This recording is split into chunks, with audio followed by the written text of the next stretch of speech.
Assalamualaikum warahmatullahi wabarakatuh.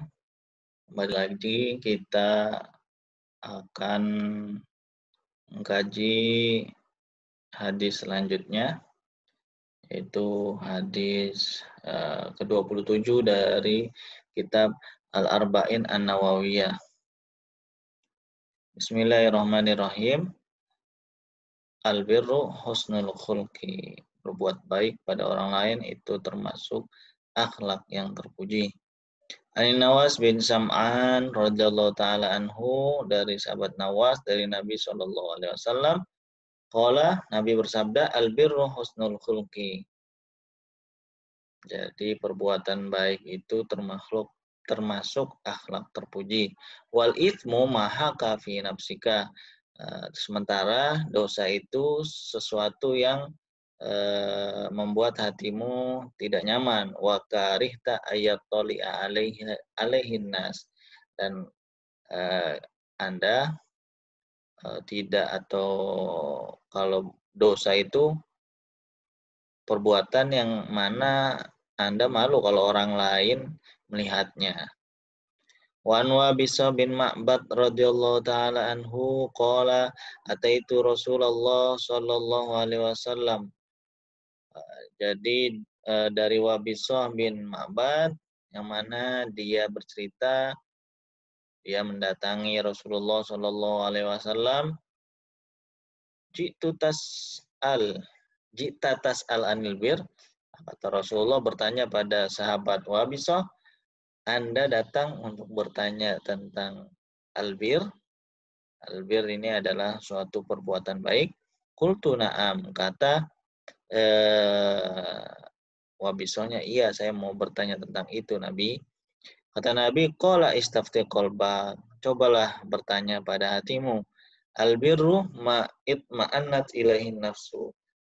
Albirru itu, perbuatan baik itu adalah perbuatan yang apabila dikerjakan hati ini merasa tenang. Watma'anna ilaihil qalbu, dan jiwa merasa tenang dan hati juga merasa tenang. Wal itsmu mahaka fin nafsi wa taraddada fi sadri. Jadi kalau dosa itu sesuatu hal yang membuat hatimu, jiwamu gelisah, dan ini membuat hatimu tidak nyaman. Wa in aftakan nas wa aftauka. Walaupun Anda meminta fatwa pada orang lain. Wa in aftakan nas, walaupun orang lain memfatwakan pada Anda, wa aftauka, juga mereka memberi fatwa. Haditsun hasanun rawainahu fi musnadayil imamain Ahmad bin Hanbal wa Darimi bisnadin hasan. Ada di kitab Musnad Ahmad dan kitab Sunan Ad-Darimi. Qauluhu sallallahu alaihi wasallam, sabda Nabi, albirru husnul khulqi, artinya adalah anna husnul khulqi a'dhamu khisalil bir. Jadi perbuatan baik yang paling tinggi derajatnya, tinggi nilainya adalah budi pekerti yang baik. Kama qala al-hajju Arafah, seperti sabda Nabi, haji itu ya Arafah, intinya ada di Arafah.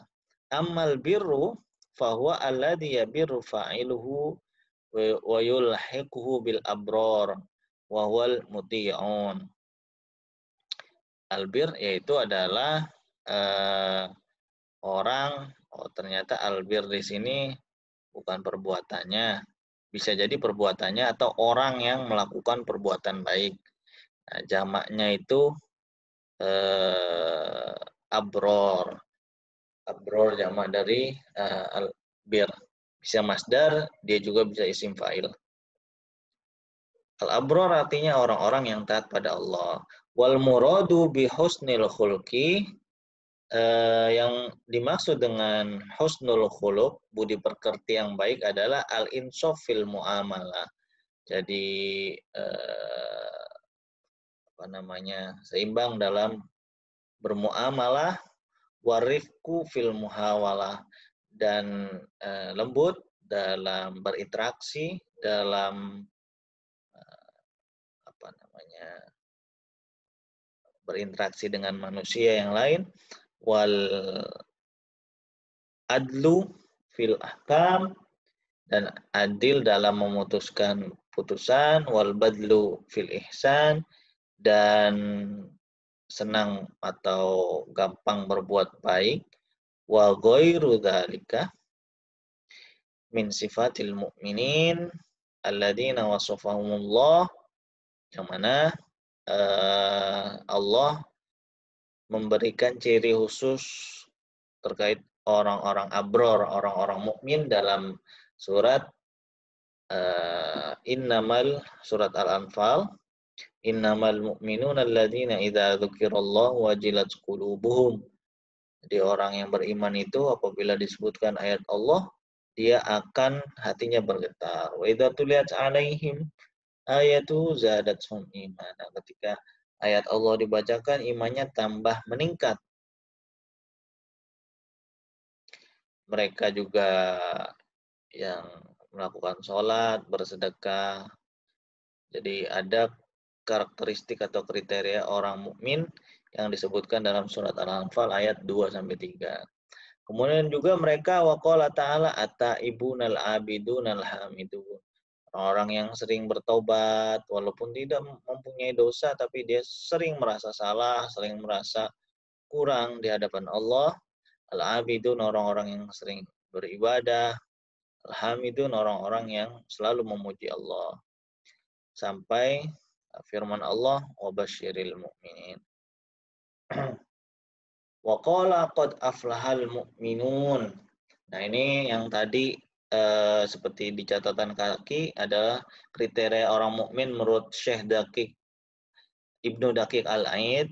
Orang-orang abror itu ada di surat Al-Anfal ayat 2 sampai 4, surat At-Taubah ayat 112, dan surat Al-Mu'minun surat 1 sampai 10, dan surat Al-Furqan ayat 63. Itu kriteria orang yang abror. Jadi kalau kata Syekh Ibnu Daqiq Al-Aid, kalau semuanya itu ada dalam diri Anda, maka berarti husnul khuluqinya itu sudah sempurna. Jadi kalau misalnya ada yang kurang, berarti masih ada yang kurang. Yang paling mudah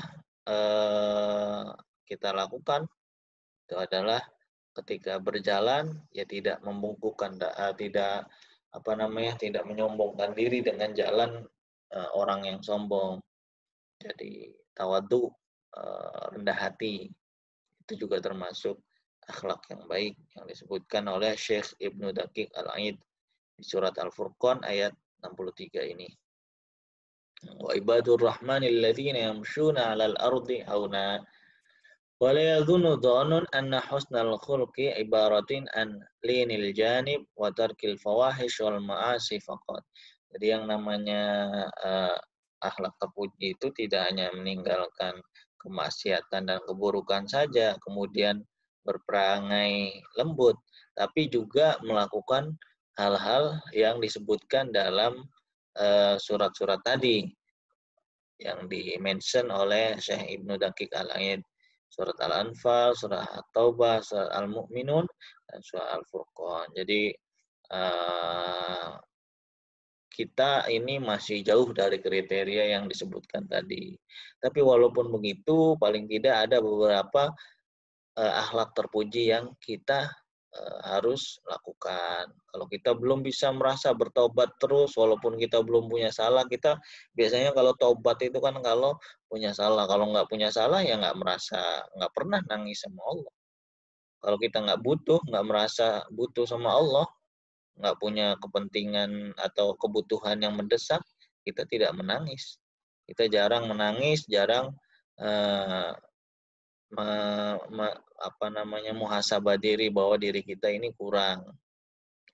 Nah, wa min husnil khulqi ihtimalul ada. Jadi termasuk dari akhlak terpuji juga ya udah ihtimalul ada. Ini artinya adalah menerima menerima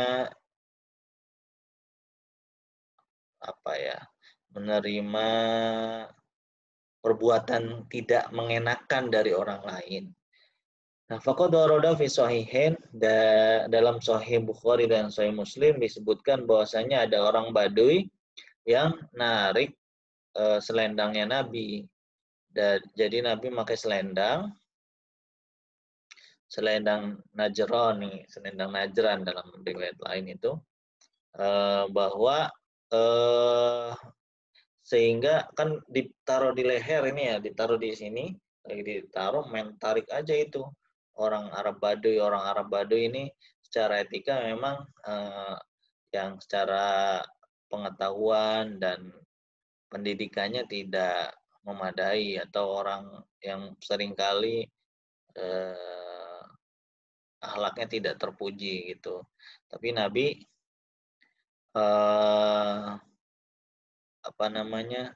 ditarik ininya, selendangnya, terus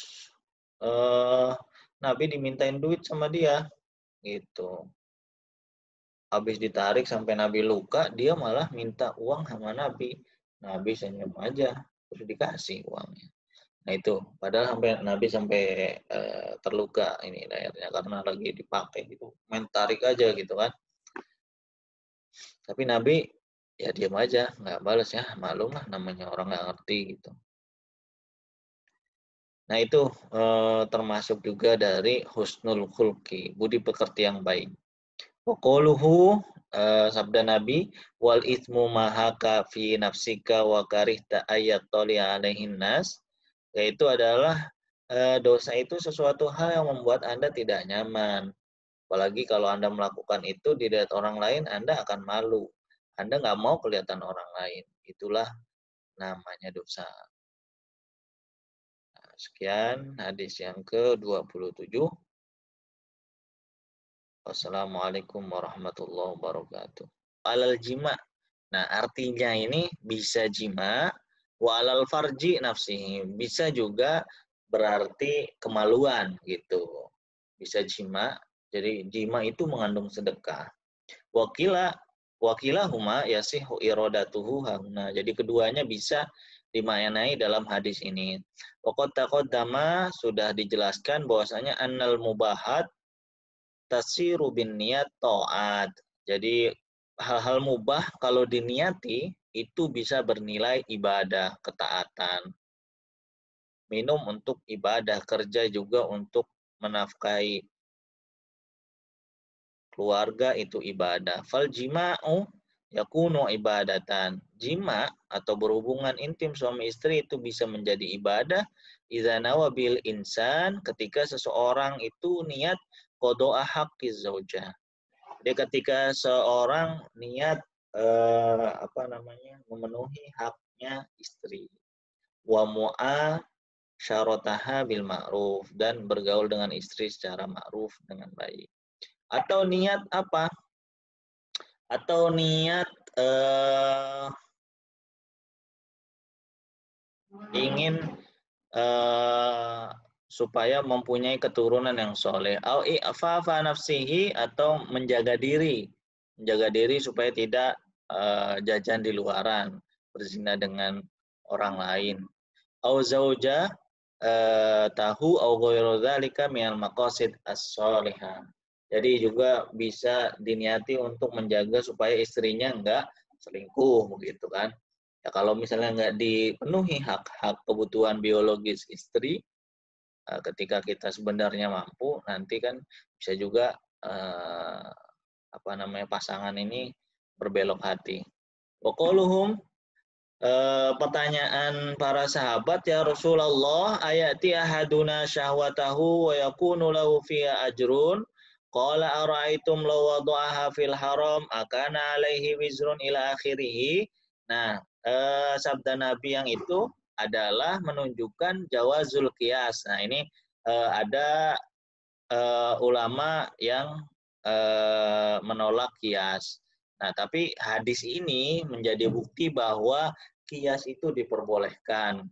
Wa huwa madhabul ulama walam yukhalif fihi illa ahlu zahir. Nah, ini mazhab zahiriyah yang tidak menerima metode qiyas dalam pengambilan hukum.